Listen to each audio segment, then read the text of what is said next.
Ipinahayag ng Philippine National Police sa pamumuno ni Acting Chief PNP Police Lieutenant General Jose Melencio Nartates Jr. ang kanilang buong paggalang at suporta sa nalalapit na religious rally na inorganisa ng isang religious group mula Nobyembre 16 hanggang Nobyembre 18.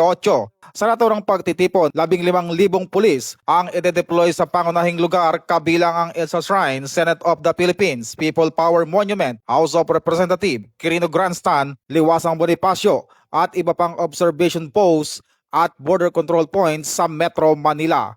Binigyan din naman ni Police Lieutenant General Nartates na igagalang ang karapatan ng bawat Pilipino na malayang maisagawa ang kanilang pagtitipon at tungkulin ng PNP na tiyaking magiging ligtas ang bawat isa, hindi lamang para sa mga dadalo kundi pati sa buong komunidad.